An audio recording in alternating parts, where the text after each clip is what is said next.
excited to have Ed C. Ed is the Chief Growth Officer of Zeta Global on the show today. Prior, Ed was a partner at McKinsey for over 8 years, where he spent time advising chief marketing officers on the topic of digital transformation, marketing effectiveness, and being customer-centric.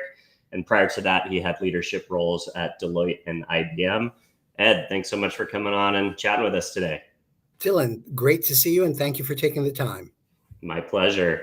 So, Ed, we always like to start off with a little bit of a biography and kind of how you got into the industry. So, why don't you tell me a little bit about, where you grew up, where you went to school, and what got you into, you kind of came through the consulting side and the tech side of the ecosystem with Deloitte, IBM, McKinsey. So how did you kind of find your way into that part of the industry? Absolutely. Grew up in the New York suburbs, up in New City in Rockland County. Went to college at a small school, and then up to RPI for my master's, and then into industry. One of the things that has always fascinated me is, how do people work with technology? How do people work with people? And how do people interact in the world? And my graduate degree was in basically human-computer interaction. So you can see the tie there really going through it. How do people interact? And as digital advertising came about, it was a natural movement into it. Yeah, no, that makes sense. So 8 years at McKinsey, on the consulting side, and I imagine Deloitte probably in the same side of the house, more on the kind of Deloitte digital side of the house.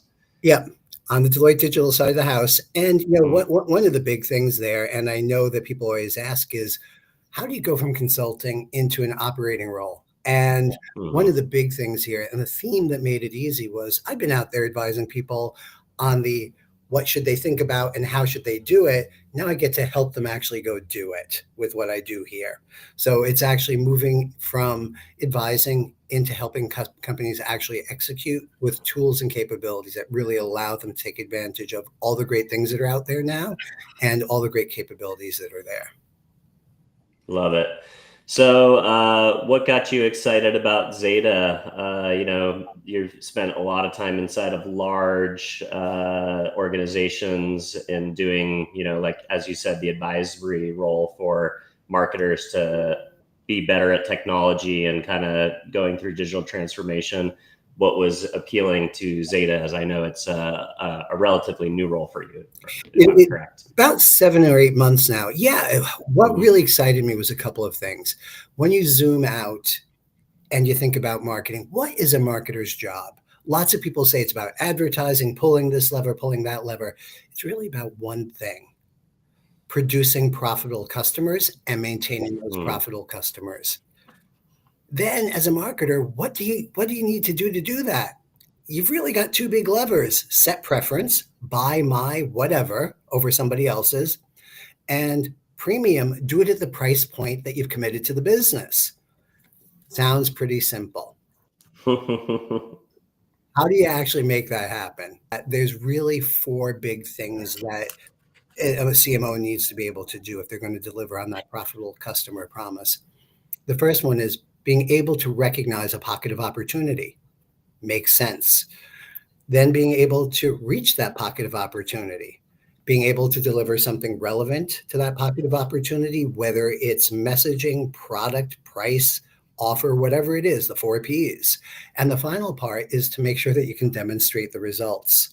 Those 4 Rs are really how a marketer needs to manage their supply chain. It's a really hard thing. And underneath that, Zeta had the capabilities with their identity graph, the analytics, and the deterministic data to actually help people be able to recognize a pocket of opportunity in the moment and at scale, being able to reach them off of triggers and moments and intent in a way that you couldn't do before. The ability then, with all of that insight from the identity graph and what people are looking at, what they're buying, what they're doing, being able to offer something of relevance and inform the relevance, and finally leaving a data trail to actually be able to say, this drove that and have that final aspect of results. Those things came together in a way I hadn't expected. And in a way I was like, this is a powerful item to really do something that marketers need to be able to do. Use precision at scale to drive profitable customers.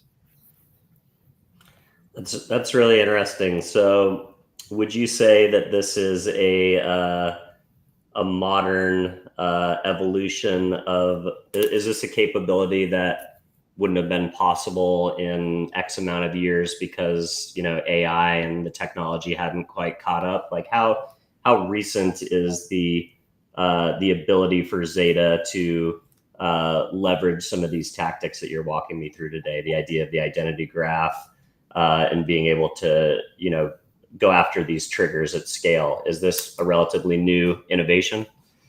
Well, Dylan, you're on a great and AI is revolutionary. The application of AI is evolutionary. And I think that's an important distinction.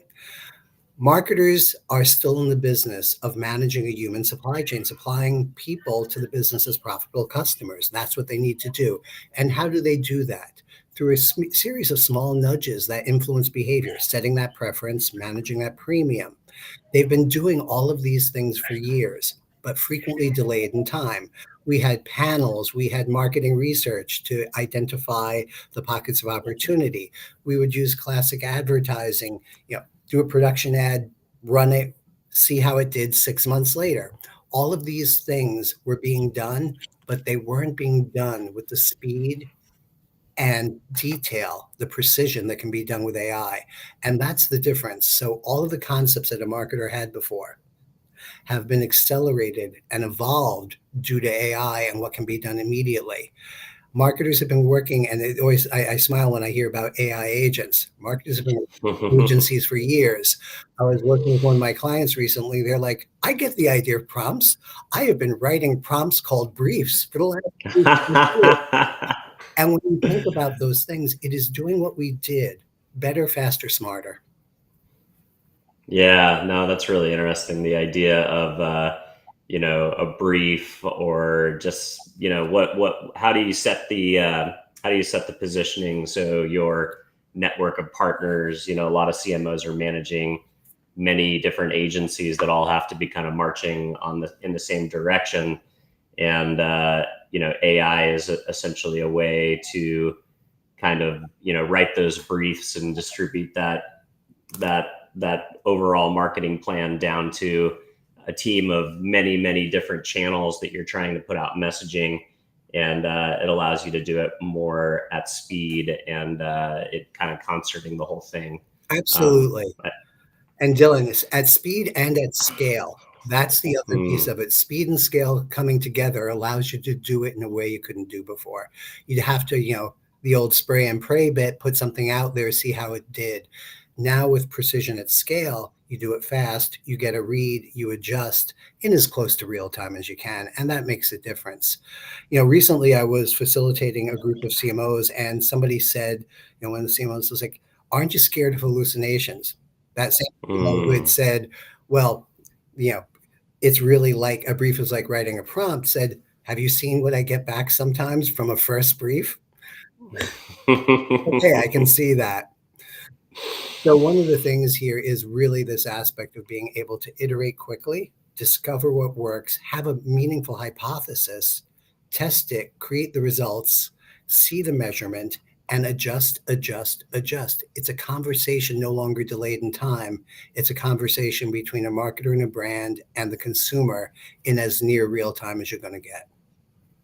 Wow. Yeah, that's pretty exciting stuff. So Zeta calls itself an AI marketing cloud. There's been a lot of conversation around AI is essentially shifting the balance of power between creativity and efficiency. Now that AI is leveling the playing field probably more than ever in time, you had this emergence in the last 10 years of the idea of the direct consumer brand, or the challenger brand, the brand that could kind of spin up a Shopify site and go after these incumbent legacy brands with maybe a founder-led marketing strategy or growth hacking, or kind of taking advantage of white space And, now AI is lowering the barrier even more to allow even more challenger brands into the space because, one person essentially has an army of marketing tools at their fingertips through AI. How do you see the importance of creativity or brand when the barriers to entry for brands are becoming lower and lower and lower? So have the barriers actually dropped? If we go back to that idea of setting preference and managing premium, have the barriers dropped? Yes, people can get in more quickly. They can fail more quickly as well. And the piece here that it comes down to, if you don't have a meaningful value proposition, it will fail. It will get press, it'll get attention, it will get clicks, but will it actually become a preferred brand? Because at the end of the day, a brand is a promise that has to be delivered on. That hasn't changed. And that Yeah. is what will make the difference. If you make a promise and you can't deliver on it, whether it be about taste, quality, whatever it may be, if it's a luxury promise, whatever those promises are, if it's not delivered on it, no matter how well you market, you'll fail due to product. Yeah, no, that's interesting. The product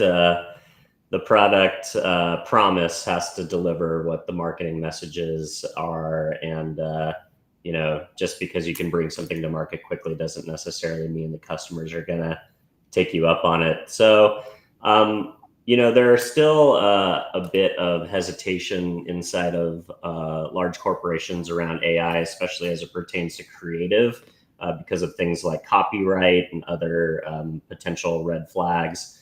What are some of the biggest misconceptions that you think marketers still have about AI and as it pertains to marketing tech that you're trying to correct in your new role at Zeta? One of the big things, and I think it's important, is a lot of organizations are nervous that their people will abdicate to AI. The joy of AI Mm, is you can do things very, very quickly. You've always been able to do things very, very quickly, but what do the results look like? AI as a partner, as a support, as a way to do things faster is great. But human intervention is still needed to make sure that it's eliciting the same responses that you want, that the great ideas remain great ideas when concept to execution. The big thing that I think, and it's a reasonable concern, particularly on the creative side, is does the creative degrade because people let the machine just run? It's got to mm. be a balance. Going back to when Adobe released Illustrator and all their early tools, there was a concern: was the quality going to go down? As long as it's managed, it won't. And it's about not abdicating to AI, but partnering with AI and allowing AI to partner with you. Yeah, no, that's interesting. I worked on the Adobe business for 8 years. So, we used to, we had this component of our main conference called Adobe Max, and we had this session called Sneaks. And it was basically where the product nerds could kind of come out and show you some examples of things that were coming down the product pipeline that maybe wouldn't be, shipped to the tools excuse me, wouldn't be shipped to the tools maybe for still a few years. And you would show a screen where you would circle a tree and a piece of film and then hit a button and it would disappear. And that would be some revolutionary feature that somebody in the post-production workflow would look at. And I think you kind of had people who fell down two different directions. Like there was like a fear-based direction where they said, oh, well, that's what I do for a living. And you just circled a tree and hit a button and it disappeared. And that would have took me 2 weeks to do that on a piece of film. So, how does that affect my job security, what I do for a living? How does that make me irrelevant? And then I think you had people who fell on the other side of the optimistic side where they're like, oh my gosh, that's what I do for a living. Now I get 2 weeks back of my life to go and improve and shoot better film or add a better, score to the piece. They saw it as time saved and the ability to accelerate their career forward. As we continue to see, I think, a similar dynamic as marketers and frontline workforce kind of look at AI as potential opportunities to optimize workforce. Where do you think people should be thinking as far as, skilling up and job security and a future in which they're still relevant, where, a lot of these tasks, like you mentioned, we can click a button now and they're done for us at very high speeds. But that does create a lot of fear. What do you say to those people who are fearful, and what do you say to the people that see that as an opportunity? Well, I think that fear is real, and nobody should argue against it. You shouldn't dismiss Mm-hmm. that concern. I think organizations need to help their folks understand what this transition means and how to embrace a new tool and what that, how to work with it and all of those other pieces.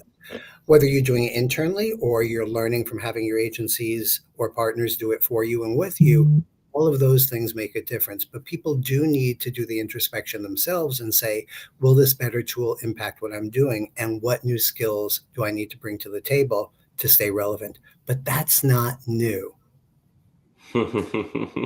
Yeah, that's true. I think it's just maybe been hype cycled so much that it seems new.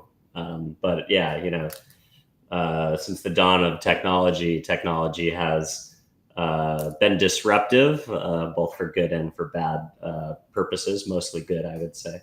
And Um, and skills that people have to have shifted even within our generations. You've seen jobs mhm. shift. There's jobs that just don't exist any longer, but the world goes on. Yeah, totally. Um, so do you think there are organizational or cultural changes that are needed inside of organizations, whether that's agencies, brands, or their partners, to truly adapt to an AI first marketing world? What are the cultural changes that need to happen within organizations? Dylan, absolutely. And this is one of the things where the power of AI can be misleading. And I used the word abdicate before. That's one Mm, of the big things here is marketing leaders and company leaders need to understand that they cannot abdicate their responsibilities and oversight to any new tool, any new agency, any new anything. You can't abdicate to. There's going to be a great temptation because it can do so much on its own. But as you mentioned before, there's IP issues, there's copyright law, there's so many things in here that you can't abdicate. You need to govern just as you'd govern any new partnership, any new channel, any new tactic. And that's what we need to think of this on is how do we govern this? How do we make sure that we partner with it? And how do we make sure that it doesn't run rogue? yeah, no, I think that's a key theme that's coming up in this conversation is the idea of abdication. Like AI is maybe gets you 95% of the way there, but it still needs human QA and human processes, whether that's on input or evaluation of final product. Essentially, humans are the guardrails that allow you to use this tool. But like you said, it doesn't just mean that you are on autopilot. It is just something that accelerates and allows for speed, but really our job as marketers is to make sure that it's staying on the right path and we're giving it the right inputs, and the outputs are essentially we can't just trust it by itself, is that it sounds like is a huge theme of this conversation. Exactly. And Dylan, I'll actually, I'm not new to this business. That probably shows. One of the things that came about many years ago, I was working with a CMO who went into a relatively large consumer company. And her take on it, as she got in there, she's like, we have forgotten how to be marketers. They had wonderful Mm. agencies and they had kind of abdicated to those agencies. Her comment was, we've become hostage to our agency. I think that same concept applies here. We need to make sure that we don't abdicate, we don't become hostage to the technology, but we use the technology to accelerate, enhance, and enable what we want to do as great marketers. It's different. It's just like a great agency partnership. It doesn't leave the agency off on its own, but you respect everything it brings you back. You tweak it, you tune it, you work with it, and then you together deliver greatness to the market. Yeah, no, that's I think salient advice. So let's talk a little bit about Zeta's growth and your plans as the chief growth officer. We actually were put in touch because you guys were planning an exciting event at Adweek where you guys are bringing in a bunch of CMOs and a bunch of great speakers.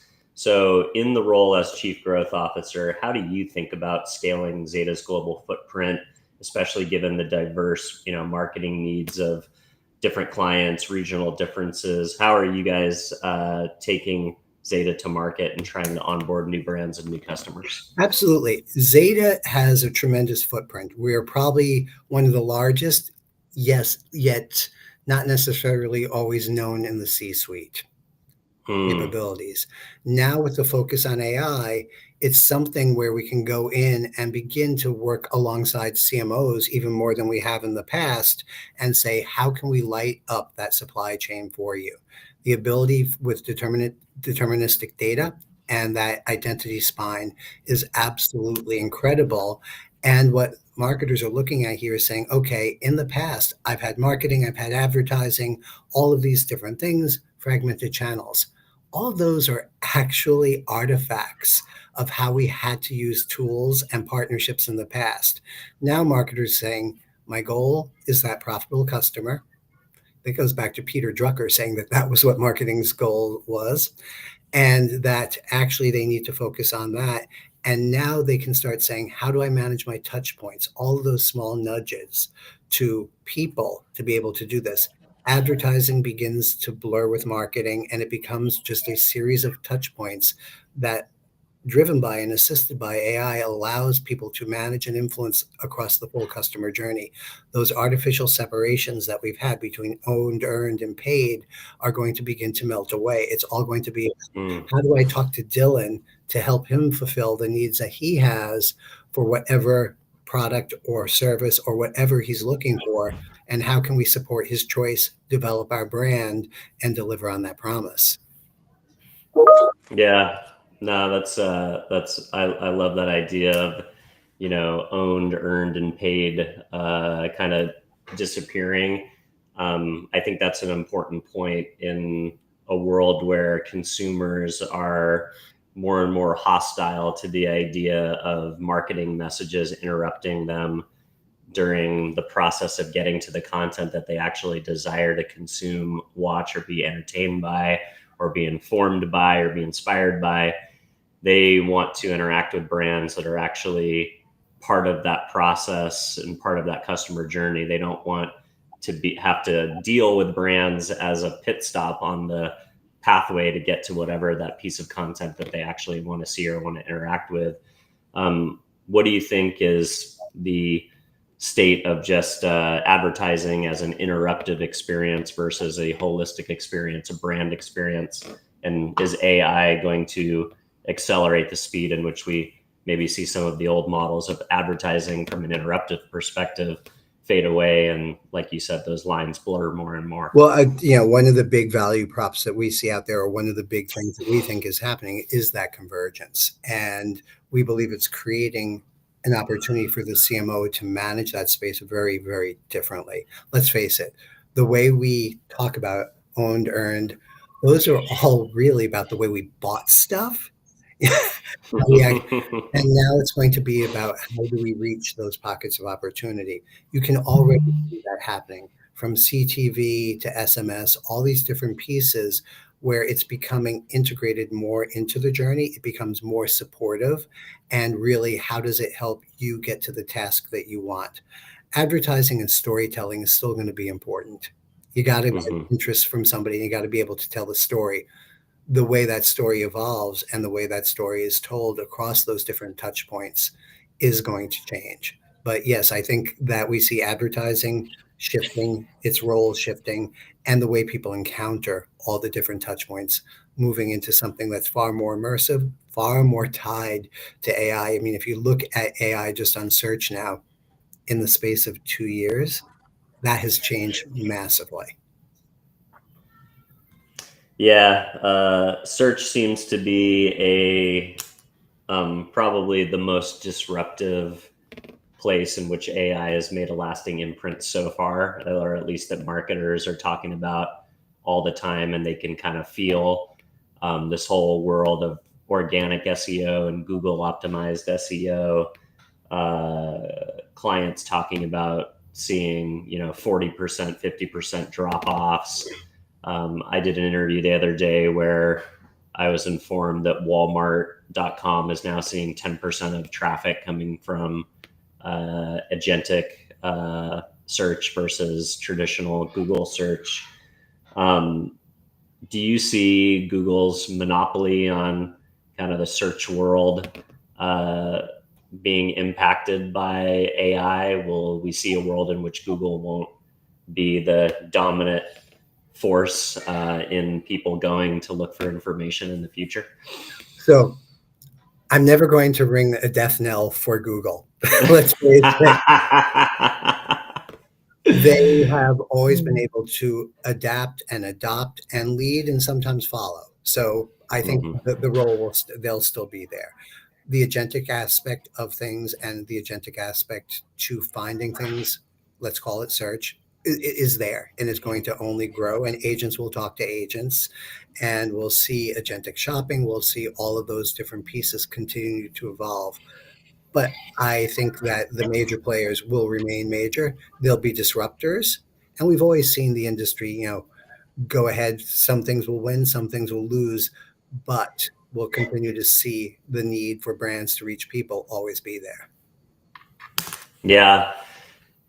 Talking about, we spent a lot of time today talking about the idea of reaching customers in the buying journey on their terms. One of the things that I've heard AEO is that, maybe traffic in general is dropping because people are no longer doing their research by putting in a Google query, clicking through to websites, doing research on websites, and then getting cookied so they can be targeted as they travel around the internet. Now people are doing their research inside of chatbots and AI, and they are coming to a buying decision much faster, and in these third-party AI chatbot interfaces. But when they've made a decision on what brand that they want to buy, brand they want to go and start the transaction journey, they still are going into Google and Googling the name of the brand, so that the traffic is more qualified and it is further down the buying funnel by the time that they get to your website.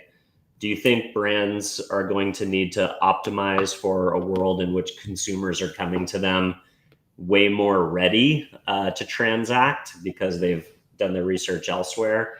How are brands going to need to pivot to the new, I guess, the quality of the traffic that may be coming to them in smaller doses, but in a lot higher intent stages? So Dylan, what's old is new again.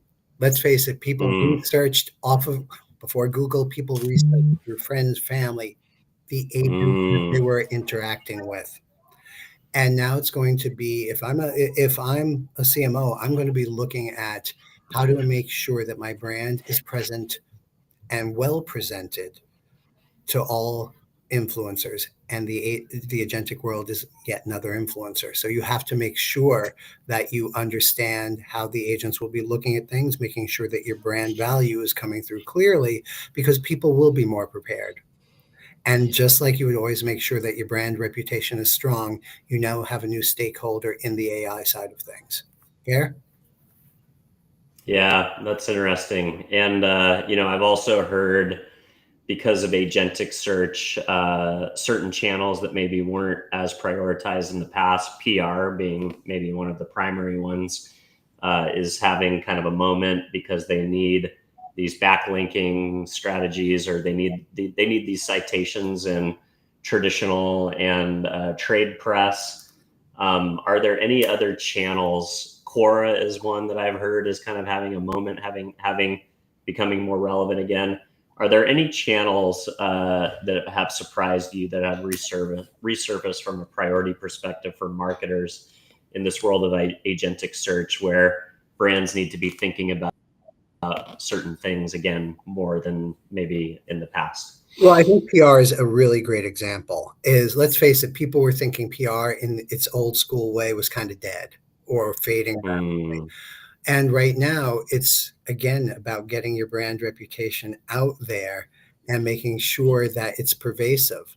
And the AI, the agentic tools recognize that and can find it. And I think we're going to see that aspect in many of the formerly popular channels. That back channel, that pervasiveness is going to make a difference. It's going to continue to evolve, but I believe that that's quite likely because things are going to be looking for success.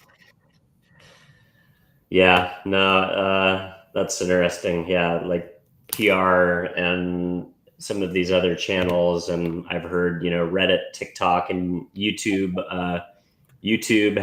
Being very important, and now creators are like dumping a lot of resources into YouTube Shorts because of YouTube's preference for AI. So yeah, it's just I'm always fascinated by how people are trying to growth hack these different things. And So go ahead, please. I was going to say, if you think about it, when ratings became, one of the key factors and differentiating factors for Amazon, people did most of their search there.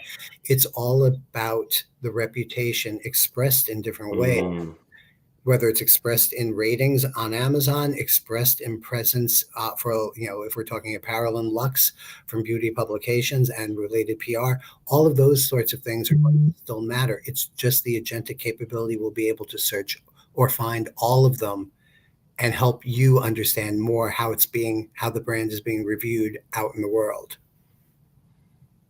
Yeah, it's the synthesis of these sources and having them all be able to be compiled into one summary versus visiting them or stumbling on one or two of them as a consumer on your own. Exactly. I wanted to ask you, so do you think the role of growth within the chief growth officer title, has that changed over the years? And as a newly appointed chief growth officer, what do you think are some of the most important factors in determining success and how you see your role in the industry? I think it's a variation on the CMO role, to be honest. I have to make a commitment to my boss and my board on how I'm going to create profitable customers. No surprise. And it's going to be about doing all of the things that we just discussed. How am I going to make sure that I can help drive recognition into the CMO community? How can I help change the discussions around AI marketing tools and what does that really mean? How can we drive adoption within the marketing organizations as opposed to fear or concern? How can we mitigate all of those items from a risk perspective that every client's going to have? How much data do they want to share? How can we make sure everything is protected? How can we make sure that everything is safe? And how can we make sure that they have access to that power of precision of scale? So that's what my job is, I think. Yeah. You mentioned something, the idea of the CMO and the chief growth officer almost kind of melding into one. A trend that we've been seeing, not just since the explosion of AI, but let's say over the last 10 years, is the average tenure of chief marketing officers inside of Fortune 5,000, but even inside the challenger brand space. The tenure has been compressing. I don't know what the average is these days, but I think at one point it was 18 months or something like that. And then you also see just the title being eliminated and absorbed into other C levels or lower senior titles. How do you build confidence with chief marketing officers when you're proposing AI-driven or data-driven marketing investments, when it seems like the decisions that they make are more important than ever, from keeping job security and being confident in their partnerships and how they're moving the organization forward? Before I left McKinsey, I was working with other partners just on that question, and about the disconnect between the CEO and CMO and the third party that's always involved there quietly, which is the CFO. At the end of the day, a CEO is looking for a chief marketing officer to be able to deliver not just ROI, but that idea of lasting profitable customers. I always come back to that because a CEO is looking for somebody who has general management capabilities, and they manage that customer supply chain. They take the assets and can deliver against it. What has happened over time is a lot of CMOs drifted into being chief advertising officers. Mm. And they would not be, they would be talking about the short-term ROI that was being driven. They'd be talking about all of the metrics, the agency metrics. They'd be talking about all the lines it can. And that's important. But at the end of the day, when I look at the CMOs who have tenure and stature, yes, they use advertising. They use all the levers. But when they talk to their board, they talk about delivering X amount of dollars, X amount of customers. And then if people want to see the work and the tactics that got there, great. But they talk about the dollars that they deliver. Does that make sense? Yeah, I think so. I think it's probably also why you've seen this phenomenon of chief marketing officers not just being born out of the advertising and marketing channels within organizations, but they're coming out of the quantitative data side of the house, or they're coming out of sales. You're starting to see more chief marketing officers with a non-traditional marketing background kind of come into the title. And I think it's a lot of it is, like you have been expressing, the idea that it's about, how do they claim their seat at the table of the C-suite boardroom and be able to speak in the language that the rest of the C-levels, speak in, which is results and profit and customers, versus maybe, some of these more lofty things like how many statues did I win at a self-congratulating, award show, which, like you said, they have their moments. I think those trophies become, I think, more important to agencies as a proof that they can think creatively and come up with inspiring ideas, which I think is probably the main function of an agency now, is to be able to go to outside help Exactly. for creativity and unlocking a problem that you can't deal with inside your own organization, because you are fixated or you're focused on one brand, one channel, or one brand at least, and the problems that they have in the agency brings the global collective experience of working on many different problems, many different industries, many different business ideas, and can bring that outside thinking. So yeah, I think you're on the right track, and I think CMOs would be well served to continue to take that advice. So I want to get into the prediction business a little bit. Looking ahead at 3 to 5 years, what's success going to look like for you and Zeta? And what's going to be different about the marketing landscape in the next 3 to 5 years? Let me answer the second part of that question first. Sure, please. So I think all of the things that we've been talking about in this conversation in 3 to 5 years will be here. We will have seen the transitions that need to be made. We will see the idea of putting the consumer truly at the center and managing the conversations. The levers will be supported by technology. The levers will be optimized by technology, still driven by people. And it will allow us to have that meaningful conversation in as near real time. I go back to it, an old definition of marketing was it was a conversation delayed over time, delivered over many channels. We're going to be able now to think about an individual through each of their stages in the journey, in the funnel, and have that conversation with them as much as they want, in a way that's going to be far more supportive as opposed to interruptive. It'll be storytelling across channels. It'll be storytelling in support of a goal. I think that that's what we will see evolve. On the organizational side, I think we will see a stronger understanding of humans through a stronger understanding of data. The aspect to be able to see behavior as opposed to just survey, the ability to understand both quant and qual and apply that quickly into the market is what a successful marketer is going to be able to do. Understanding people's preferences, understanding the messaging that they want to receive and how they choose to receive them will become pervasive in marketing, supported by all these technologies that we're talking about. I see the CMO role through this having an easier time to demonstrate their value. They won't just be saying, I ran this, had to do just a series of econometric models to say, this is what I think happened. They'll be able to still do that, but they'll also be able to say, I was aiming at this segment. We had this series of messaging in that segment. The segment now has penetration of X or Y, really being able to demonstrate more immediately that they've delivered on that promise of the profitable customer. And I see marketers really becoming, I don't want to change or add yet another title, but they will be the chief customer officer because they will own the customer data. They will own the contact points, and the asset that they will bring to the business is that knowledge, that data, and the management that they do around it. Well, sounds pretty exciting to me. I think that's probably a good place for us to wrap up. Where would you like to send people if they want to learn more about Zeta Global or connect with you directly? Where should people get in touch? Always easy. If you put my email up there, people are always welcome to reach out to me and our Zeta Global website. Beautiful.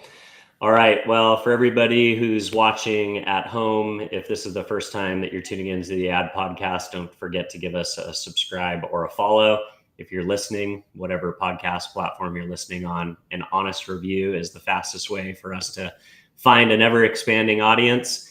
And last but not least, if there's a chief marketing officer or somebody who's fascinated with how the quantitative AI strategies of some of the things that we talked about today, data architecture, omni-channel marketing, digital transformation.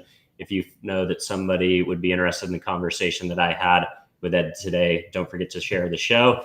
And with that, we will see you guys again very shortly. Ed, appreciate your time today. Thank you, Dylan.